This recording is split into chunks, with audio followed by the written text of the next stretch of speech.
자, 그러면 오늘은 12과라고 이렇게 모니터에 떠 있는데 12과와 13과를 오늘 한꺼번에 한 과로 할 거예요.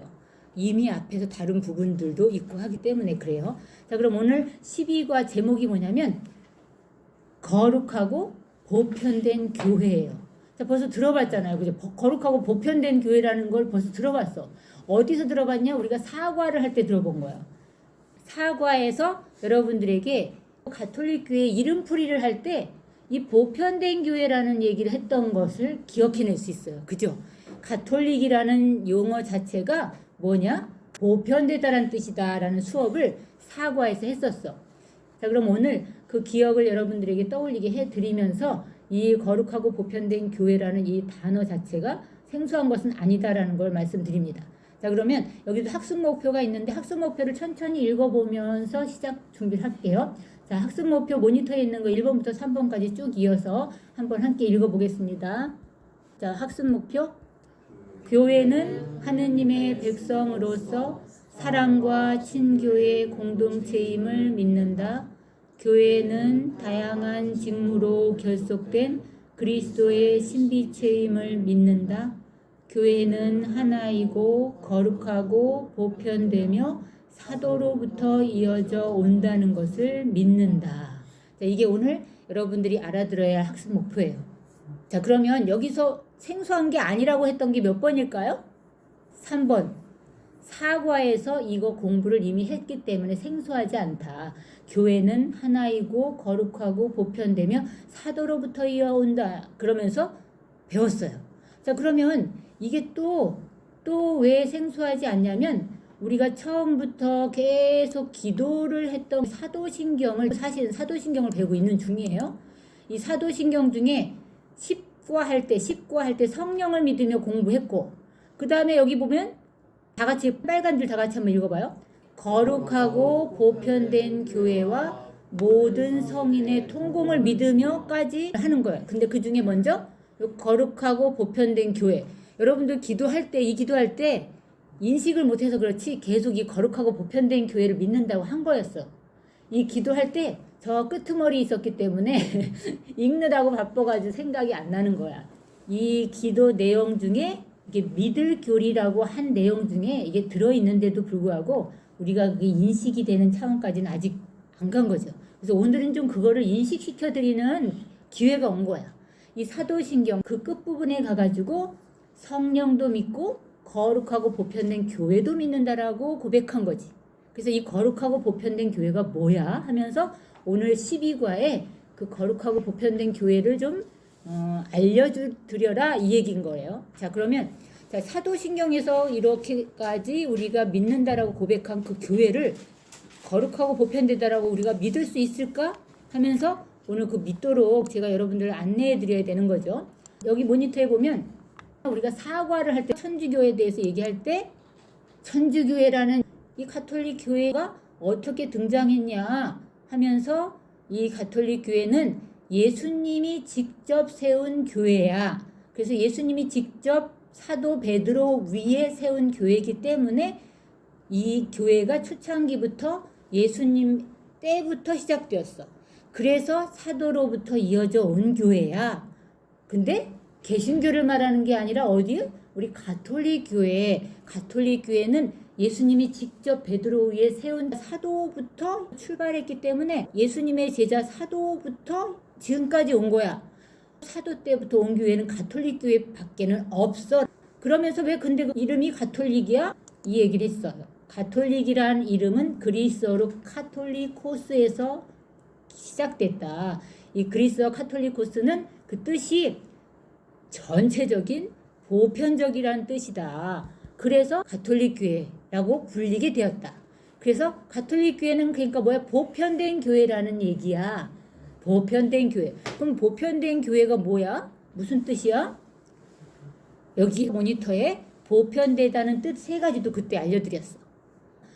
첫 번째, 다 같이 진리의 보편성. 두 번째, 교회의 보편성. 세 번째, 구원의 보편성을 말한다.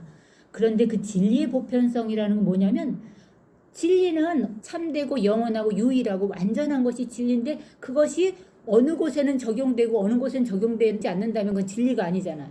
그래서 모든 시대 모든 민족에게 동일하게 진리가 전달되는 의미에서 진리의 보편성이다. 그래서 시대를 초월하고 어떤 민족을 초월해서 동일하게 이 진리는 선포되고 믿어지도록 가르쳐진다. 그리고 교회의 보편성이란 뭐냐? 예수께서 세운 하나의 교회가 세상 모든 나라, 모든 민족, 모든 언어로 퍼져 있다는 의미야. 그러니까 예를 들어서 우리 가톨릭 교회는 여러분들이 드리는 미사를 외국에 여행을 가가지고 거기서도 주일, 일요일 날 성당을 가야 되겠다 하면 어디가 뭐 스리랑카를 가든지 브라질을 가든지 어느 민족, 어느 시간대를 가더라도 그 미사 시간을 찾아서 내가 주일날 미사를 드릴 수가 있어요. 그러니까 전 세계 모든 곳에 다 퍼져 있는 교회예요. 그 예수께서 세우신 하나의 교회가 모든 세상에 다 있다는 거야. 모든 민족, 모든 언어로 다 퍼져 있어요. 네, 그렇게 이 교회의 보편성에 대해서 얘기했고, 구원의 보편성은 바로 예수 그리스도의 구원은 모든 사람을 위한 것이지 어떤 신분이나 어떤 자격 뭐 이런 걸 따져가지고 구원을 적용시키는 게 아니다라는 거예요. 그래서 이렇게 세 가지의 구원의 보편성에 대해서 그때 이미 얘기했고, 그 다음에 가톨릭 교회 특징도 얘기를 했어요. 가톨릭 교회는 이래서 하나이고 거룩하고 보편되고 사도로부터 이어오는 교회야 하면서 이런 얘기를 그때 이미 벌써 해드렸어. 그러면 오늘 수업에 이게 세 번째, 3번에 이게 학습 목표로 제시되어 있는 부분인데 그거를 어느 정도 이렇게 짚었던 거죠. 여기 보면 모니터에 교회란이라고 이렇게 돼 있어요. 교회란. 여러분들 교회가 뭐예요? 교회가 전에도 한번 얘기는 했어요. 우리가 교회 갈게 그러면 맞는다? 틀리다. 교회 갈게 그러면 우리는 이 여기 있는 뾰족한 탑이 있는 그런 건물에 가는 걸로 우리는 생각하잖아요. 그죠? 개신교 신자든 천주교 신자든 나 교회 갈래 그러면 어떻게 해요? 저런 건물에 간다는 뜻으로 생각하잖아. 그죠? 교회 갈래. 교회. 건물. 근데 건물이 아니야. 교회란 뜻 자체가 건물이 아니에요. 여기 보면 교회라는 거는 에클레시아라고 이것도 그리스어인데 왜 자꾸 그리스어가 나올까요? 신약 성서는 그리스어로 쓰였기 때문에 그러니까 이 교회 용어들도 그리스어가 많은 거야. 그러니까 이 교회란 에클레시아다. 그게 뭐냐면 부르다 소집하다라는 뜻이다. 그 교회란 용어가. 그러면은 뭐냐면 우리가 이걸 표현할 때 교회는 건물이 아니고 하느님 백성이다 그래요. 자, 이 교회란 뜻을 이렇게 알아듣는 거예요. 교회는 건물이 아니고 하느님 백성이란 뜻이야. 그러면 아까 사도신경에 거룩하고 보편된 교회를 믿으며 그랬을 때 거룩하고 보편된 교회 건물을 믿으며 그게 아니라는 걸 여러분들이 생각해야 되는 거예요. 아시겠어요? 자, 아까 사도신경 그 기도문 끝에 거룩하고 보편된 교회를 믿으며 할 때 거기 그 교회 우리 교회 가야지 할 때 그 교회 건물을 믿는다는 뜻이 아니라는 거야. 뭐냐면 거룩하고 보편된 어떤 백성 하느님의 백성들을 전체 공동체를 믿는다는 뜻이에요. 그러니까 하느님 백성이라는 거는 어떤 한 개인을 말하는 게 아니라 그 집합체를 말하는 거야. 그러니까 하느님의 자녀들이 모인 집합체 공동체. 이게 하느님의 백성이야. 근데 그 하느님의 백성 그 공동체를 거룩하고 보편되다고 믿는다라는 거예요. 그러니까 좀 약간 아리까리하긴 할 거야. 그런데 그런 관점으로 앞으로는 계속 교회라는 용어를 알아들으라 이 얘기인 거예요. 그러니까 어떻게 말해야 되냐면 개신교 신자들은 나는 예배당 갈래요 그렇게 말해야 맞고 천주교 신자는 어디? 성당 갈래요 그래야 맞아. 그죠? 자, 왜냐면 예배당은 장소 건물을 말하는 거야. 그 다음에 성당도 성당이라는 이 장소를 말하는 거야. 그러니까 너 오늘 어디 가니 그러면 개신교 신자는 예배당 가, 천주교 신자는 성당 가 그래야 맞고 우리 모두는 다 그 예배당하고 성당 건물 안에 모여있는 교회야. 하느님 백성이야. 교회야. 이제 자, 교회. 그 건물 안에 모여있는 공동체 사람들의 무리, 하느님의 자녀들의 무리, 이게 교회예요. 이게. 그러니까 그런 생각을 전제하고 여러분들이 이제 이 수업을 듣는 거야. 그러니까 교회는 거룩하고 보편되며 사도로부터 이어오는 교회요. 그러면 이제 건물을 인식하면 안 되고 하느님 백성의 공동체는 하나이고 거룩하고 보편되며 사도로부터 이어옵니다. 이렇게 알아들으시면 되는 거야. 이해가 가요? 자, 이거를 정확히 아셔야 돼. 그래도 너 어디 가니? 그럼 교회 가. 그렇게 얘기를 한다는 거야. 왜냐하면 우리가 인식이 완전히 그렇게 박혔기 때문에 이 건물처럼. 그래서 요거를 여러분들이 알아들으시고 그 바탕 위에 교회에 대해서 오늘 배우는 거예요. 그 하느님 백성이 그럼 어떻게 해서 출발했는지부터 알아야 된다는 그거겠죠. 자, 하느님 백성이라는 교회가 어떻게 해서 생성됐을까를 오늘 시작부터 배워나간다 이 얘기예요. 자, 그러면 이제 그림을 딱 봐요. 이 그림을 이제 여러분들 뇌리에 딱 각인하는 거예요. 교회는 건물이 아니야. X. 옆에 뭐예요? 옆에 모니터에 보면은 모니터에 하얀 글씨로 사람들 많이 모여있는 그 밑에 글씨가 새겨져 있죠. 뭐라고 새겨져 있는지 다 같이 읽어봐요. 부르심을 받은 공동체. 자, 교회란 저 에클레시아라는 단어 부르다 소집하다인데 거기서 유래한 거다. 그래서 교회란 부르심을 받은 공동체. 자, 그래서 이것을 하느님 백성이라고 해. 자, 그러면 이 하느님의 백성이라는 이 공동체가 지금 어떻게 해서 성당 안에도 이렇게 모여 있고 저 개신교회 가면 예배당 안에도 그렇게 하느님의 백성이 모여 있지? 자, 이렇게 모여 있는 하느님의 백성이 교회라고 하는데 이 교회는 그럼 어떻게 해서 생긴 거야?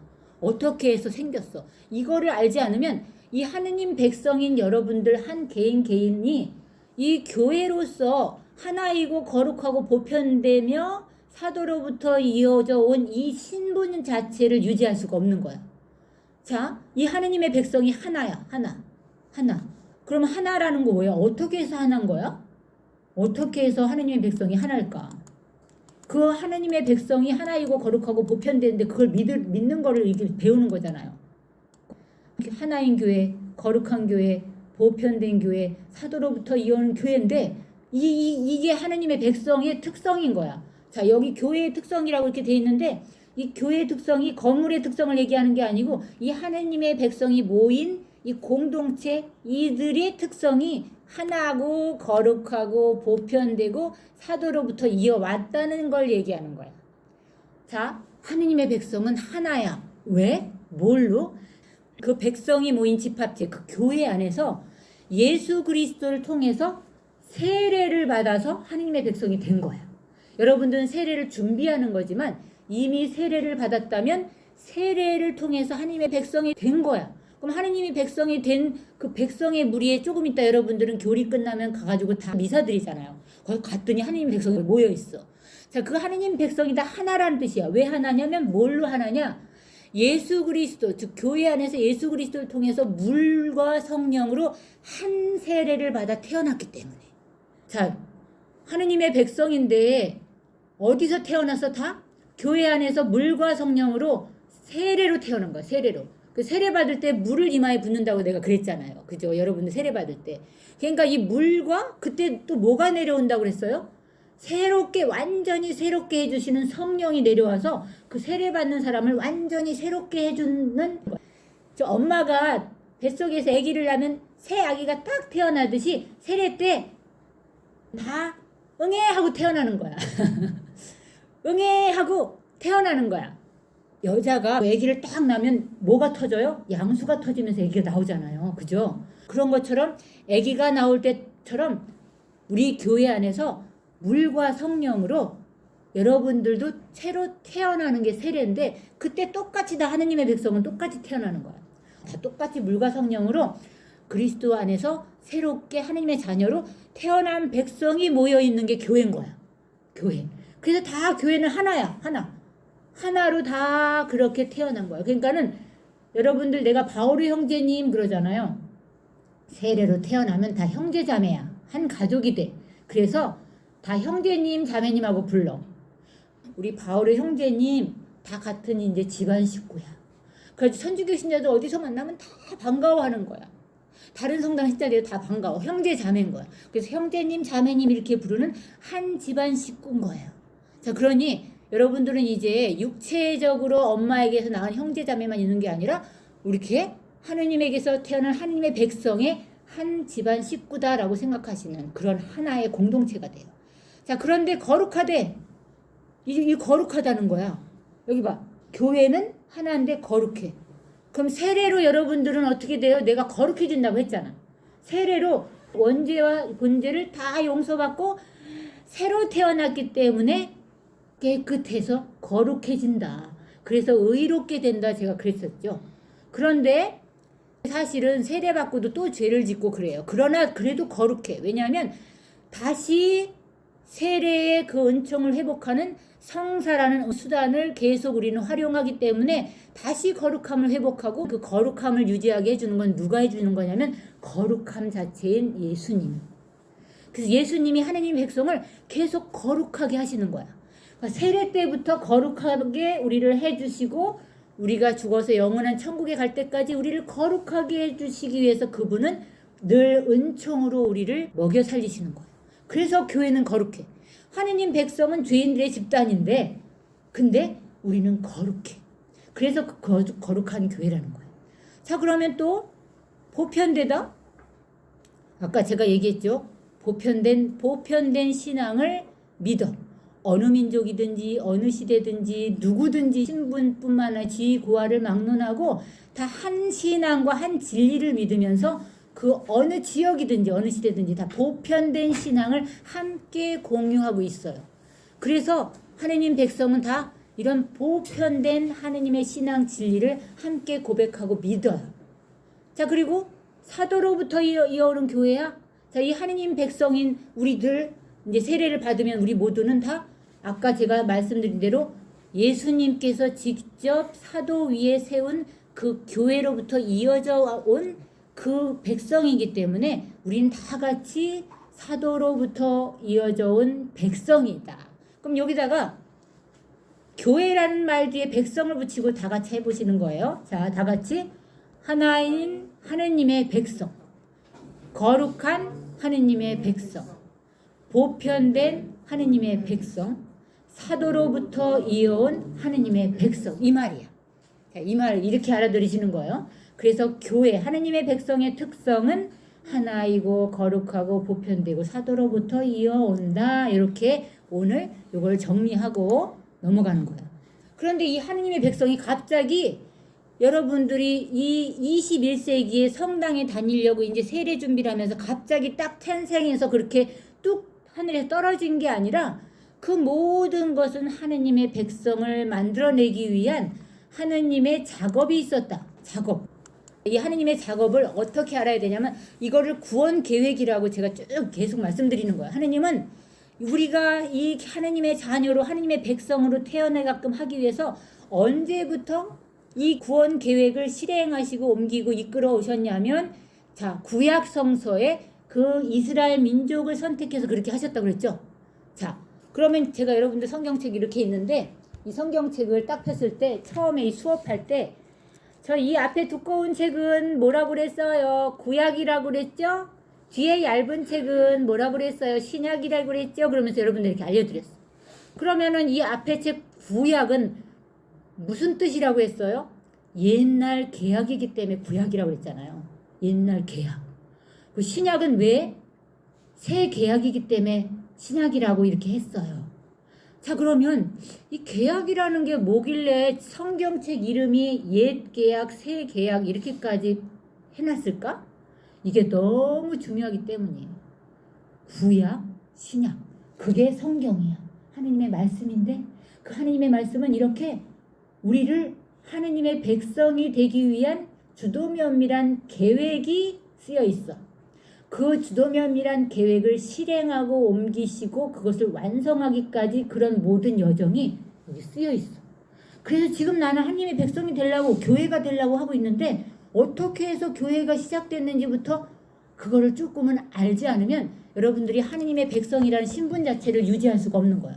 이 하나님의 백성이 얼마나 고귀한 신분인지를 여러분들이 깨닫지 않으면 세례만 받고 딱 그날부로 나 천국 가는 티켓 땄어. 이제 됐어. 그러고 성당에도 안 나올 수도 있는 거예요.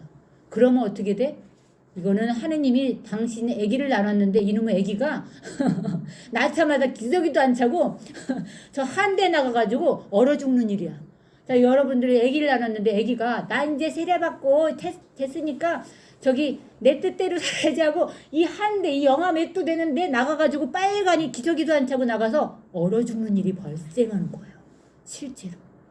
그래서 그런 일이 발생하지 않으려면 그 애기한테 젖도 먹이고 어떻게 해서 너가 태어났는지 알아? 내가 뱃속에 9개월 동안 너를 이렇게 키웠어. 그리고 낳은 거야. 그런데 너 어떻게 물과 성령으로 이렇게 내 산거 끝에 태어났는데 나가서 이렇게 스스로 죽으려고 할 수 있어? 이런 일이 벌어지는 거야. 자, 그러면 하느님께서 이 하느님의 백성인 이 자녀를 그렇게 애지중지 키우고 어떻게 해서 이렇게 너희가 탄생했는지 알아를 어떻게 가르쳤느냐? 누구를 통해서 가르쳤다고 했어요? 이스라엘 백성을 통해서 가르친 거야. 근데 구약 성서는 이 새 계약을 완성하기 위한 예표라고 그랬잖아요. 모든 것이 예수님을 통해서 이루어질 그 새 계약이라는 걸 완성하기 위한 전조 작업이었어. 그런데 그 전조 작업이 이스라엘 백성을 통해서 친히 그 역사를 통해서 이루신 거야. 자, 그래서 제가 여러분들에게 알려드린 게 이스라엘 민족이 어떻게 해서 그들도 하느님의 백성이 되는 과정을 체험했느냐?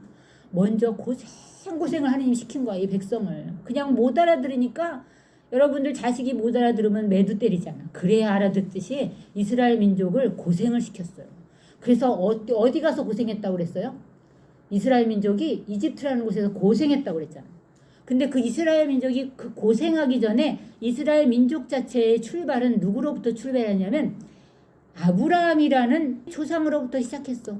여기 모니터해 보세요. 여기 웬 할아버지가 있죠? 자, 이스라엘 민족의 출발점 시조, 이스라엘의 시조. 자, 조상, 믿음의 조상이라고 그래. 이분이 이름이 뭐냐면 아브라함이야, 아브라함. 이 아브라함이 누굴 낳냐면 자식을 낳는데 이삭이라는 자식을 낳고 그 다음에 이삭이라는 분이 또 야곱을 낳아. 근데 이 야곱이 이 아브라함의 말하자면 손자야, 손자. 그러니까 이스라엘 민족 자체의 기원이 이 아브라함이라는 분으로 시작해서 그 자식 이삭 그 다음에 야곱에 이어지는데 야곱이 뭐냐면 야곱이 지금 현재 이스라엘 민족의 기원이야. 이스라엘 민족의 할아버지는 말하자면 믿음의 조상 아브라함이라고 한다면 이스라엘 민족의 아버지는 야곱이야. 자, 야곱이라는 사람을 하느님이 너는 이제 네 이름을 야곱이 아니라 이스라엘이라고 하라 하고 이름을 바꿔줬어요. 자, 잘 들어봐요. 이 믿음의 조상이라고 하는 이 아브라함의 손자인 야곱을 하느님이 너는 이제 야곱이라 하지 않고 이스라엘이라고 하라고 이름을 바꿔준 거야. 그래서 지금 이스라엘 민족의 아버지가 야곱이야, 야곱. 근데 그 야곱이 12아들을 낳았어. 아들이 12이야. 와, 많다 그러겠지만 지금이야 많지. 그 옛날에는 12는 아무것도 아니야. 그죠? 그래서 12아들을 낳았는데 그 12아들이 이스라엘 민족의 각 지파를 구성했어요. 예를 들자면 어떻게 표현할까? 족장들, 부족들, 그런 부족 같은 거를 12지파를 형성했다 이 얘기야. 그러니까 야곱의 12아들들의 집안이 12지파라는 것으로 이렇게 형성돼요. 그래서 그게 쭉 이어져 오다가 이게 12지파가 민족이 불어나니까 얼마나 커지겠어. 그런데 기근이 들어. 기근이 들으니까 그 기근 때문에 어떻게 하냐면 기근이 안 일어난 곳에 가서 먹고 살으려고 찾아간 데가 에집트였어요. 여러분들 4대 문명의 발상지 하면 어떻게 메소포타미아 문명, 이집트 문명 그런 거 있잖아요. 그 중에 이 아브라함은요. 그 4대 문명의 발상지 중에 메소포타미아 문명 사람이야. 즉 저기 메소포타미아 지역에 지금으로 말하면 부촌이라고 생각하시면 돼. 그 다음에 또 4대 문명의 발상지인 하나인 이집트도 뭐냐면 지금으로 말하면 거기도 부촌이라고 생각하면 돼. 부유한 곳. 근데 하느님이 이 아브라함, 이스라엘 민족의 할아버지, 믿음의 조상 이분을 그 부촌이라는 데서 끌어내가지고 이스라엘 민족을 형성하게 한 거예요. 그런데 그 이스라엘 민족이 불어나가지고 그 식량을 구하러 이집트라는 또 부촌의 나라에 갔는데 거기 가서 이제 이 이스라엘 민족이 처음에는 잘 먹고 잘 살다가 그 이집트의 파라오라는 람세스 2세라는 왕이 등극하자마자 이스라엘 민족이 그 나라에서 굉장히 많은 수로 불어나니까 웬 이민족이 와가지고 우리나라를 차지할 것 같으네? 이렇게 불어나서는 안 되겠네 하고 그들을 노예처럼 부려요. 야곱의 12지파가 거기 가서 불어나가지고 엄청난 인구가 60만 대군이라고 하는데 엄청난 인구로 불어나는데 그 민족의 왕이 이 민족을 이제 억압하기 시작하면서 완전히 처절한 고통에 울부짖게 된 거야. 그래서 거기에서 하느님이 모세라는 사람을 통해서 이 이스라엘 민족을 끌어내게 했다고 그랬죠. 자, 이제는 여기까지 온 거야. 자, 그러면 이스라엘 민족들이 모세라는 사람을 통해서 이집트에서 이제 탈출하게 됐어라는 것을 기록한 책이 탈출기라는 것도 이제 여러분들 이제 이해가죠. 자, 계속 들었던 거야. 근데 탈출할 때 어떤 방법으로 탈출을 시켰냐면 어린 양을 잡아서 그 피를 문설주에 바르면 너희들은 죽지 않고 살 수 있어. 그래가지고 그 어린 양의 피로 이스라엘 민족이 그 에집트에서 파라오의 지배하에서 탈출하게 됐어. 그런데 그 탈출한 뒤에 이스라엘 민족이 자 여기 지도 보세요. 자 이게 이집트야. 여기 나일 삼각주 지역의 비옥한 토양이라고 하는 이 4대 문명의 발상지라는 이곳에서 하느님이 모세라는 사람을 시켜서 이 이스라엘 민족들이 파라오에 의해서 압제를 당하니까 끌어내시는데 자 탈출을 하는데 탈출해서 어디 여기 빨간 걸 이렇게 보세요. 빨간 줄을 이렇게 보면 이렇게 탈출해가지고 그 어린 양의 죽음으로 인해서 탈출해가지고 이렇게 어디로 가냐면 여기가 시나이산이라는 곳이야. 자, 이 시나이산이라는 곳에 도착해요. 그러니까는 이집트에서 탈출해서 몇 달 만에 도착한 거냐면 거의 2달 가까이인데 이거를 뭐냐면 50일이라고 해요. 50일. 자, 이집트에서 탈출해가지고 이 시나이산에 도착해. 여기서 하느님이 야 이제 내가 너희 민족을 내 백성이 되게 이제 만드는 계약을 하자 그래. 자 이제 완전히 하느님이 이제 이스라엘 민족하고 나랑 계약을 맺어. 너희를 탈출시킨 하느님, 너희를 압제자에게서 탈출시킨 그 존재가 나야. 그런데 이제 나는 너희를 책임져 줄 테니까 나랑 계약을 맺어야 돼. 그런데 나의 백성이 되는 조건이 있어 하고 이 산에서 계약을 맺어. 그게 시나이산 계약이고 이 계약이 얼마나 중요한 계약이냐. 자, 그것이 바로 이 구약의 계약이야. 구약의 이름까지 붙은 이 옛 계약이 이루어진 장소예요.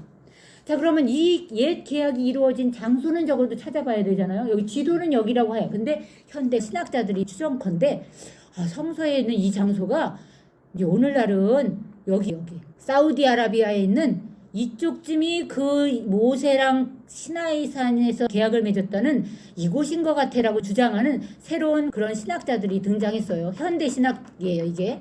근데 기존에는 여기 시나이 반도 맨 끝에 여기가 시나이산, 모세가 이스라엘 민족을 이끌어내서 여기서 하느님과 그 옛 계약이라고 하는 그 계약을 맺은 장소야라고 이렇게 기본적으로 알고 있는 거예요. 자, 그러면 자 구약 성서가 옛 계약이란 이름까지 붙을 정도의 그 사건이 벌어진 것을 확인 정도는 해야만 여러분들이 하느님의 백성이 어떻게 해서 탄생한 거야? 그 모세라는 사람하고 시나이산이라는 곳에서 하느님이 이스라엘 민족을 탈출시켜가지고 거기서 계약을 맺은 그거를 대표적으로 말해.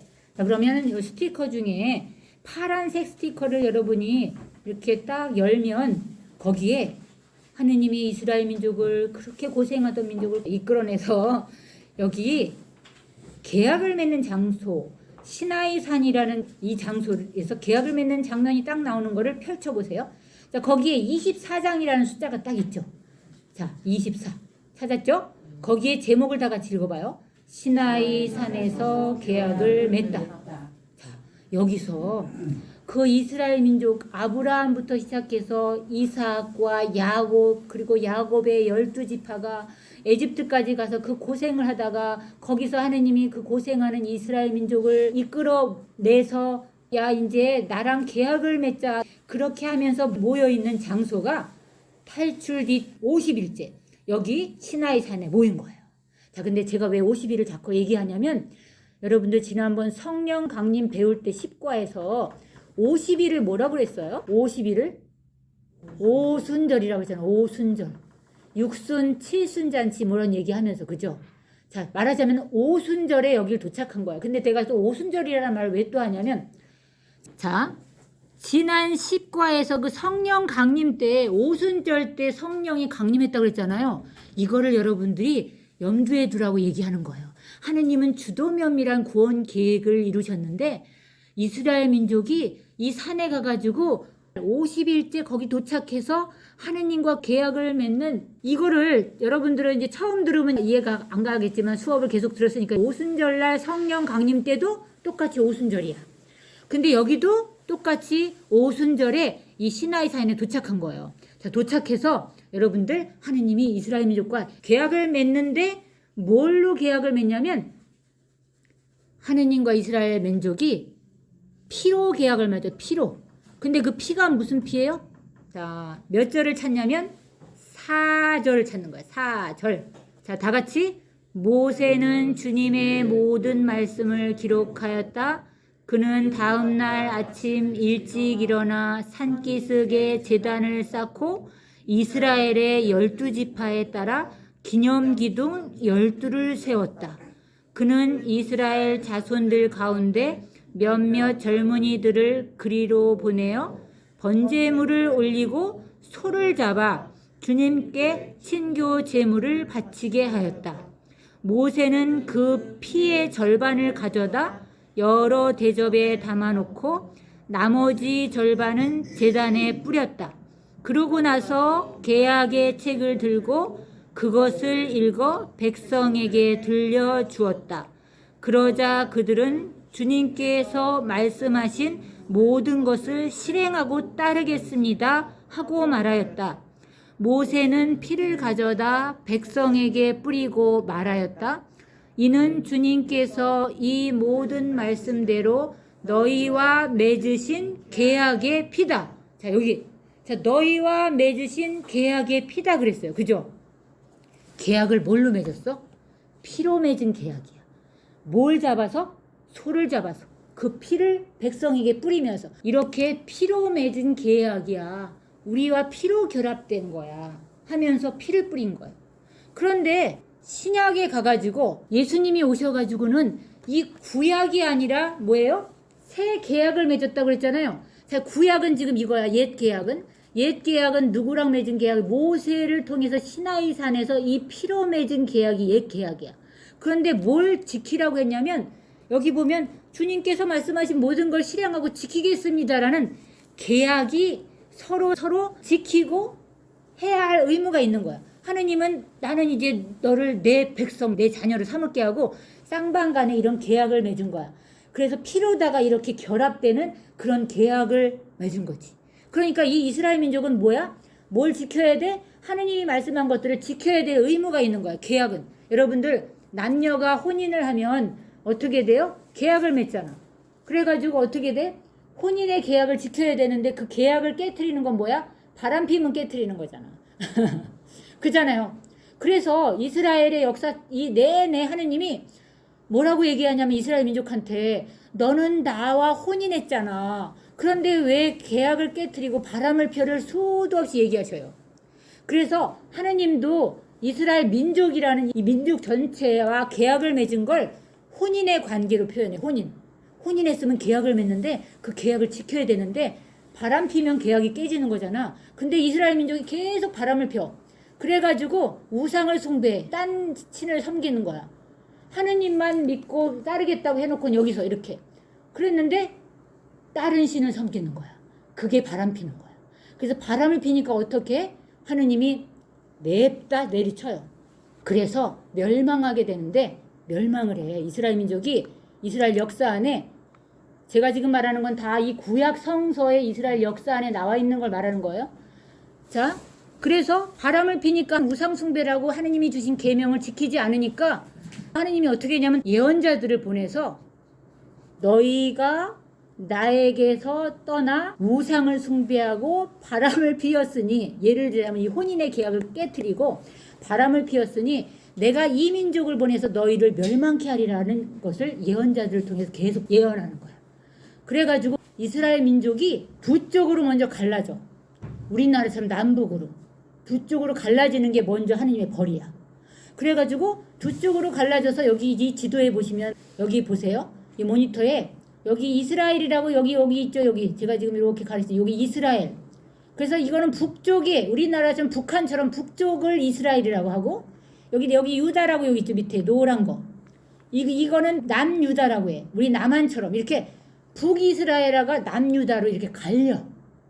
그 다음에는 그래도 하느님이 지키라고 하는 그 시나이 산에서 맺은 그 계약을 그래도 지키지 않아. 그러니까 하느님이 또 뭐라고 그러냐면 요번에는 북이스라엘을 내가 멸망케 하리라고 예언자들 또 보내.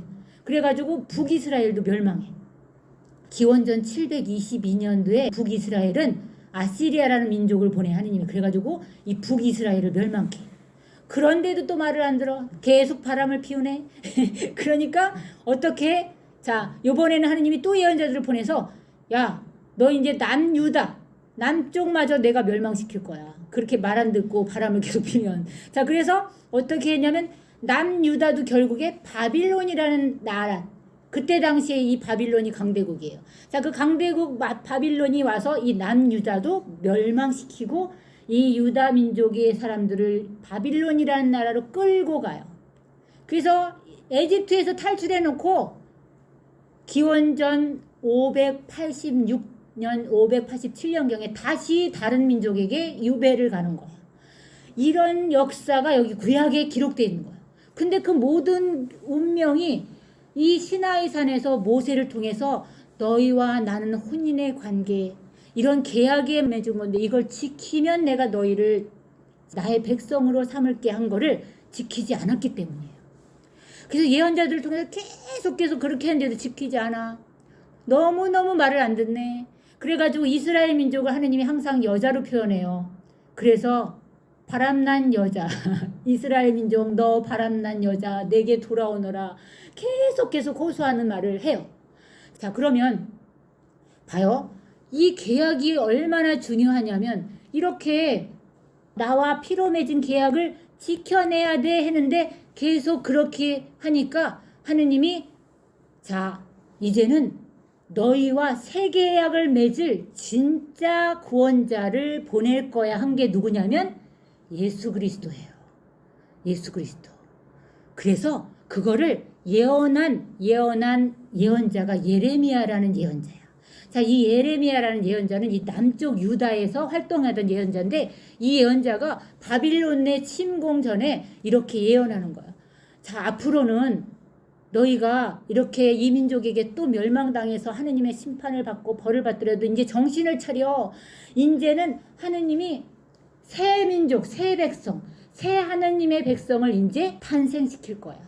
그때가 오면 이제 너희는 새 계약을 맺게 돼 하는 거를 찾아보는 거야. 자, 이것이 얼마나 큰 희망이냐면 이제 우리는 새 계약을 맺는 새 백성이 되기에 앞서 이거를 찾아봐야 돼. 자, 그럼 여기 주황색 스티커가 딱 붙어 있어요. 자, 주황색 스티커는 이 새 계약이 이루어질 거라는 거를 자, 주황색 스티커를 딱 피면 거기에 예언자가 남쪽 유다도 멸망할 때 멸망을 예고하면서 그런데 새로운 계약을 이룰 때가 올 거야. 그런 예언을 한 거예요. 자, 이걸 볼게요. 하느님은 주도 면밀하기 때문에 그 모든 것을 예언하시고 그 다음에 그걸 다 이루셨다는 걸 여러분들이 이 성경 말씀을 읽어봄으로 인해서 깨닫게 하기 위한 거예요. 자, 다 같이 읽어보는 거예요. 제목을 먼저 읽어봐요. 새 계약. 자, 보라 그날이 온다. 주님의 말씀이다. 그때 나는 이스라엘 집안과 유다 집안과 새 계약을 맺겠다. 그것은 내가 그 조상들의 손을 잡고 이집트 땅에서 이끌고 나올 때 그들과 맺었던 계약과는 다르다. 그들은 내가 저희 남편인데도 내 계약을 깨뜨렸다. 주님의 말씀이다. 그 시대가 지난 뒤에 내가 이스라엘 집안과 맺어줄 계약은 이러하다. 주님의 말씀이다. 나는 그들의 가슴에 내 법을 넣어주고 그들의 마음에 그 법을 새겨주겠다. 그리하여 나는 그들의 하느님이 되고 그들은 나의 백성이 될 것이다. 자, 여기까지. 자, 이렇게 이스라엘 민족이 뭐에 남편 여기 내가 저희 남편인데도 내가 계약을 깨뜨렸다 그렇게 나왔죠? 자, 이렇게 이스라엘 민족은 하느님이 당신의 아내라고 말할 정도로 당신은 남편이라고 얘기한 거야. 그런데 바람을 피워서 계속 우상을 숭배하고 딴 신을 섬기네. 그래서 이제 이렇게 남유다까지 멸망하는 처지가 된 거야. 그런데 이 예언자가 나타나서 앞으로는 이제 새 계약을 맺을 분이 오실 거야. 그때는 이렇게 돌판에 새긴 계약 조문이 아니라 이제 마음에 새겨줄 계약을 맺을 분이 올 거야. 예언을 한 거예요. 그런데 그럴 분이 누구냐면 예수님이야.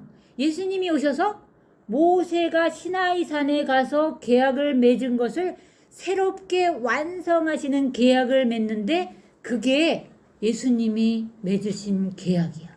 그럼 그 계약은 또 어디서 신약에 맺어지나? 자, 그걸 찾아봐야 되잖아. 이거는 여러분들이 여러 번 찾아본 거기 때문에 금방 보면 알 수 있어요. 자, 모세가 시나이 산에서 뭘로 계약을 맺어서 피로 계약을 맺었잖아. 피로.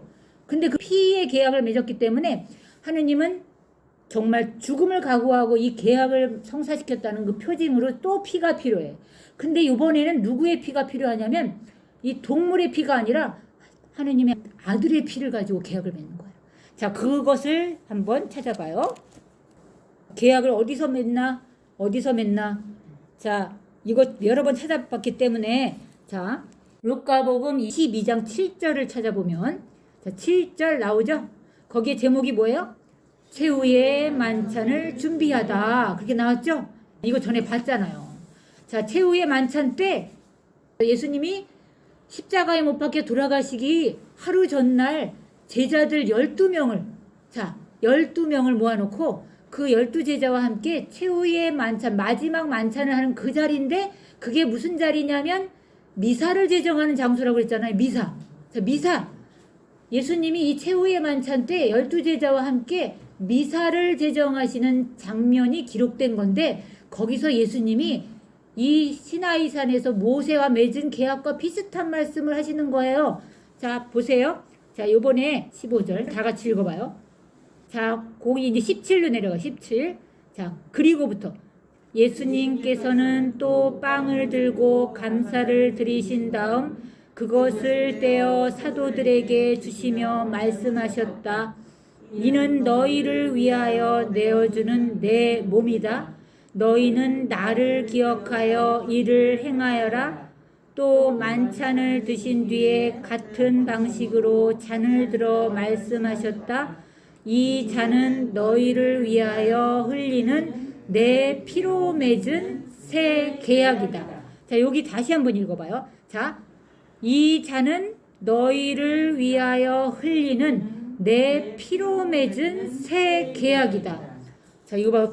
놀랍게도 같은 말을 하는 거예요. 자, 모세와 내 피로 맺은 계약이라고 한 하느님의 말씀이 여기서 이 새 계약을 맺는 이 순간에 다시 하느님의 아들 예수님이 너희와 자, 이 잔은 너희를 흘리는 내 피로 맺은 새 계약이다 하신 거예요. 자, 이게 바로 뭐예요? 신약이야, 신약.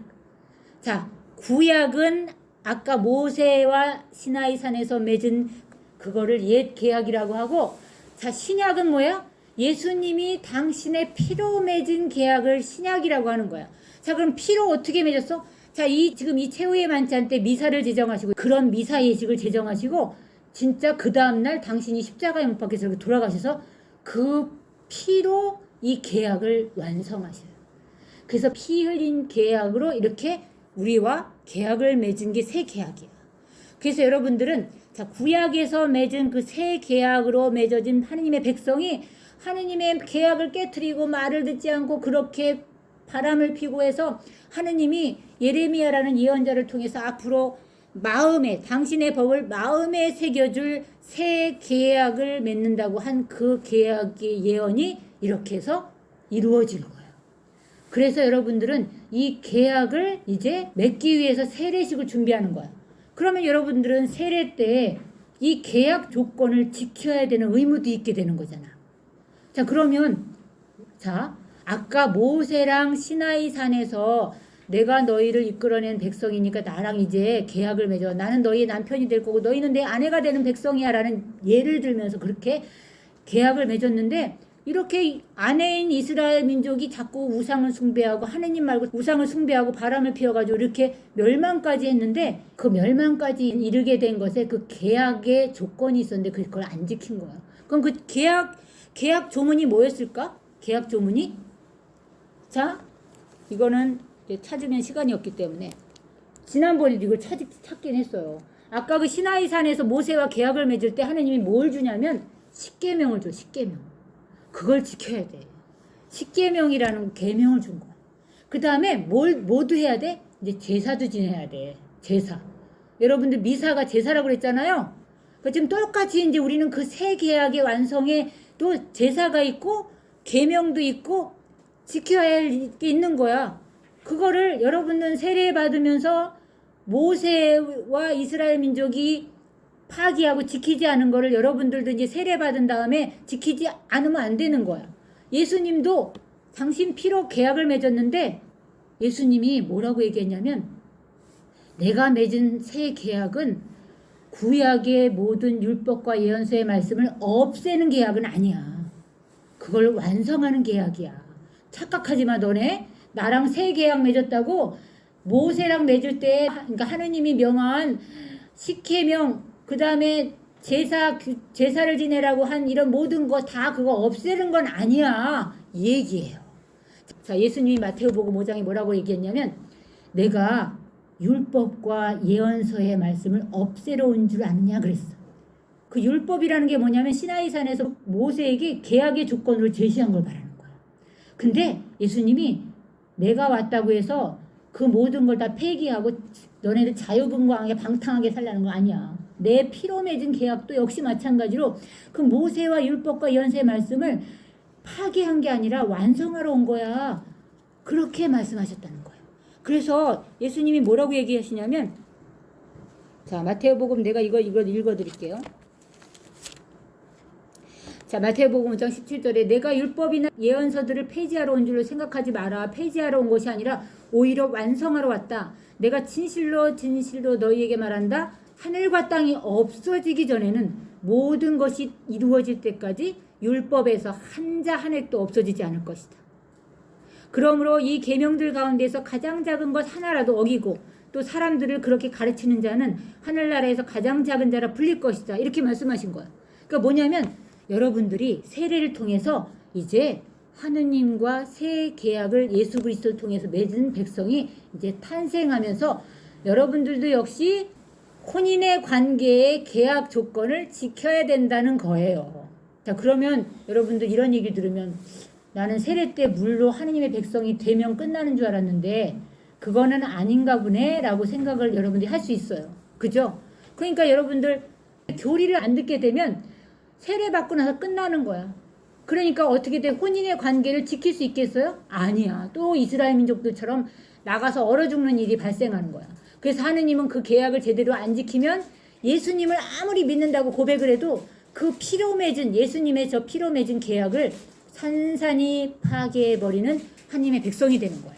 자, 그래서 하나님의 백성이 이렇게 예수님을 통해서 새 계약을 통해서 탄생했다. 그런데 그 계약을 맺을 때 있던 제자들이 누구였어요? 12제자야. 12제자. 자, 그래서 여러분들은 이제 12제자처럼 하느님의 백성이 시작이 되었고 이 하느님의 백성으로 하느님의 제자로 이렇게 결속된 거야. 자, 그러면 이 하느님의 백성이 이렇게 계약을 맺은 백성이 탄생하는 과정을 제가 여러분들에게 설명했잖아요.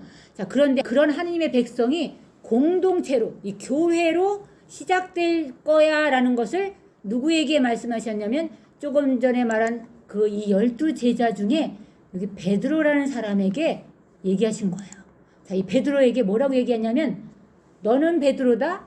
내가 이 반석, 베드로가 반석의 뜻이다. 너는 베드로다. 내가 이 반석 위에 내 교회를 세울 터인즉 죽음의 힘도 감히 그걸 누르지 못하는 하느님의 백성을 교회를 세울 거야 라는 말씀을 제자에게 해요.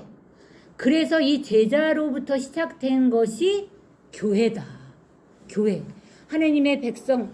구약은 뭐예요? 12지파에서 시작됐죠. 하느님의 백성이 민족이. 근데 이 신약은 뭐예요? 예수님의 12제자로부터 하느님의 백성 교회가 출발한 거야. 근데 왜 12이야 여기도? 하느님은 주도 면밀하게 구약의 그 백성이 12지파였잖아요. 그러니까 예수님은 새 계약도 12명으로 시작하는 거예요. 이 새 백성도 12지파를 대표하는, 즉 하느님의 백성의 무리가 될 거야라는 것을 말하기 위해서 12명의 제자를 뽑아서 구약의 12지파와 계약을 맺었듯이 이제 새로운 하느님의 백성도 12제자로부터 시작한 거야. 근데 그 12제자 중에 대표적으로 베드로라는 그 대표자를 누구예요? 지금 우리 가톨릭 교회의 교황이라고 말하는 거야. 그러니까 12명 중에도 수장이 있는 거야. 수장이. 그래서 그 12명 중에 수장이 베드로였던 거야. 그러니까 베드로에게 그렇게 말씀하신 거야. 베드로한테 어떻게 말하냐면 연두색 스티커. 연두색 스티커를 딱 폈죠? 딱 피면 이게 16장, 마테오복음 16장인데 18절을 찾아봐. 16장 18절.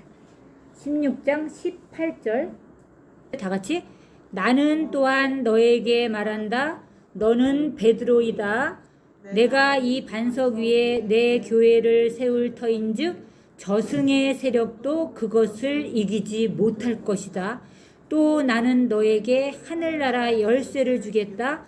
그러니 네가 무엇이든지 땅에서 매면 하늘에서도 매일 것이고 네가 무엇이든지 땅에서 풀면 하늘에서도 풀릴 것이다.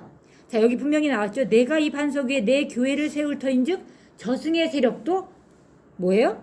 그것을 이기지 못한대. 자, 교회를 세운다고 나와있잖아요. 교회 하느님의 백성을 세울 거란 얘기야. 근데 12사도를 통해서 구약의 12지파를 통해서 이스라엘 백성이 하느님의 백성이 됐듯이 이제 신약의 새 계약으로 맺어진 이 백성도 12제자를 통해서 이제 새 백성 교회가 탄생했는데 이거예요.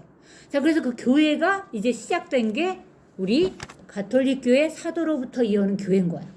이렇게 이 하느님의 백성이 신약의 그리스도의 피로 맺은 새 계약에 의해서 이렇게 출발하게 된 거예요. 그런데 지난번 10과 배울 때 오순절 성령 강림 때 성령이 내려와서 정식으로 어떻게 됐다고 그랬어요? 교회가 창립됐다고 했잖아요. 그런데 이 교회가 창립된 게 예수님이 부활하시고 나서 50일째라고 그랬잖아요. 자, 50일이라는 숫자는 오순절인데 구약 성서에서 모세가 50일째 하느님과 계약을 맺은 하느님의 백성이 탄생한 거와 같은 거예요. 주도 면밀하고 치밀하게 하느님이 이렇게 계약을 완성하시는 거야. 그래서 이 오순절날 성령을 보내서 하느님의 백성이 이 오순절날 잔뜩 모여 있어서 백성이 그래가지고 이날 하느님의 백성인 교회 공동체가 정식으로 출발한 게 이 날이에요. 그래서 이날을 교회 창립일이라고 지난 성령 강림 수업할 때 얘기 드렸어.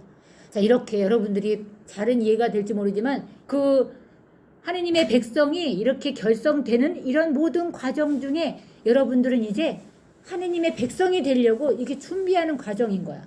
그런데 이 하느님의 백성인 교회 공동체, 예수님의 피 흘림을 통해서 새 계약으로 맺은 그 계약 백성은 여러분들 어떤 특성을 갖고 있냐면 이제 똑같이 구약처럼 우리는 신부고 예수님은 신랑이에요. 그래서 여러분들 세례 받을 때 혼인식 하는 거야. 혼인식. 구약 백성이 하느님이 너는 내 아내다, 나는 너의 남편이라 한 것처럼 여러분들 세례 받을 때 하느님의 백성이 어떻게 되는 거냐면 이런 혼인 계약과 같은 예식을 통해서 하느님의 백성이 되는데 그게 세례식이야. 여러분들 혼인하려면 저기 가가지고 예식장 가서 계약하고 반지도 끼고 하잖아요. 똑같이 그런 것처럼 세례식은 혼인 계약을 맺는 거다라고 생각하시면 된다는 거예요. 그래가지고 하느님의 백성이 되는 거예요. 그래서 어떻게 되는 거냐면 이제 하느님의 백성인 교회는 그분의 몸이라고 표현해. 그래서 몸은 어때? 몸은 머리도 있고 손도 있고 발도 있고 막 그러잖아요. 그래서 하느님의 백성인 교회의 머리는 누구냐면 그리스도야. 예수님. 그 다음에 각 지체가 있잖아. 손이 있고 발이 있고 눈이 있고 코가 있고 귀가 있는 걸 지체라고 그래. 각 지체.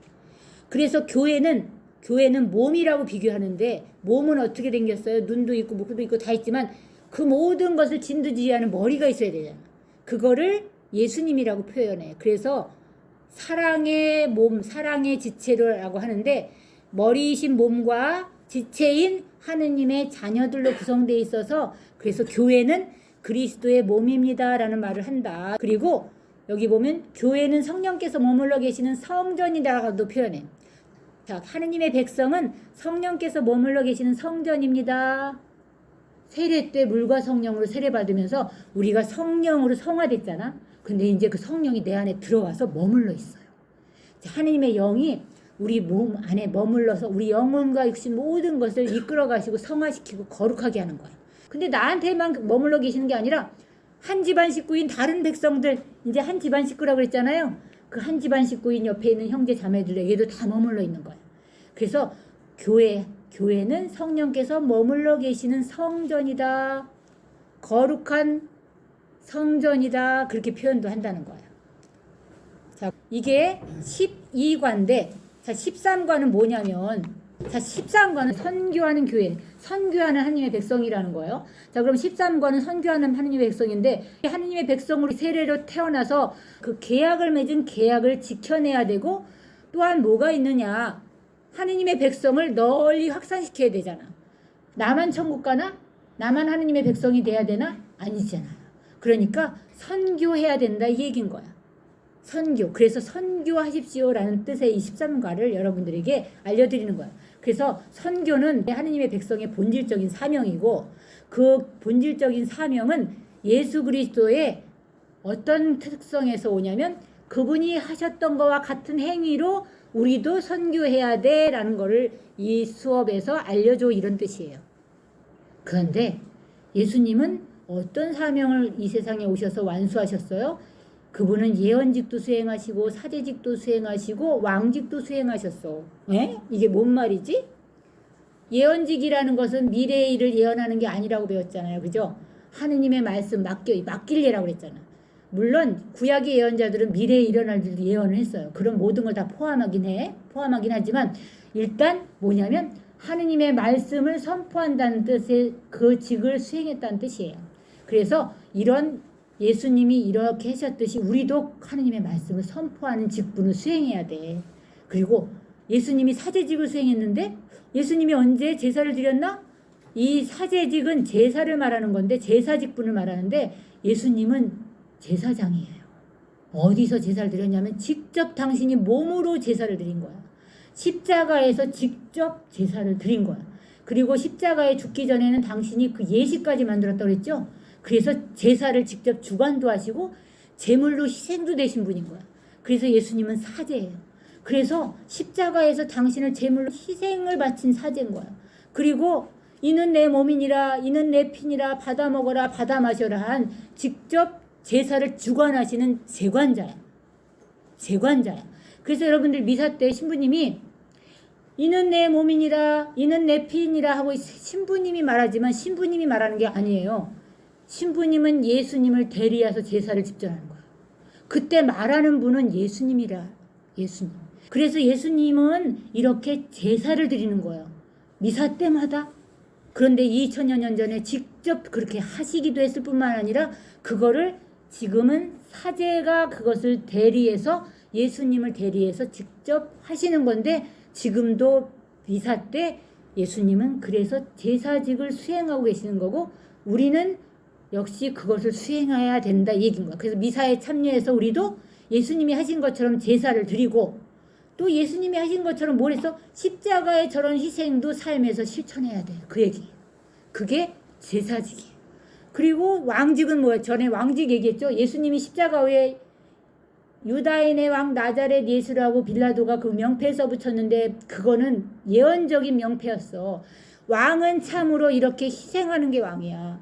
군림하는 게 아니라 그런 의미의 왕직이라고 얘기 드렸죠. 그래서 우리 새 백성인 우리 교회도 하느님의 백성인 교회도 우리 집안에서 군림하는 게 아니라 나는 섬기는 희생하는 그런 직분을 수행해야 돼. 이런 걸 말하는 게 왕직인 거예요.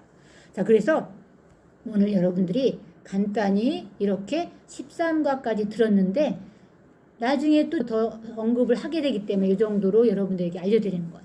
자, 그래서 이제 교회라는 이 하나님의 백성이 어떻게 살아내야 되는지를 여러분들이 쭉 들어온 거예요, 지금까지.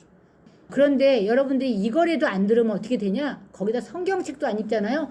그렇게 되면 세례받고 하느님의 백성이 아니라 이제 그 혼인의 계약을 파기하고 나가서 얼어 죽는 후레자식이 된다는 거지. 그래서 미연에 방지하기 위해서 이렇게 여러분들에게 교리 시간에 이렇게 말씀드리는 거예요. 그러니까 이제 여러분들이 그걸 잘 알아들으시도록 제가 얘기를 드린 겁니다. 자, 이상으로 마치겠습니다. 자, 영광이 성부와 성자와 성령께 처음과 같이 이제와 항상 영원히 아멘. 성부와 성자와 성령의 이름으로 아멘.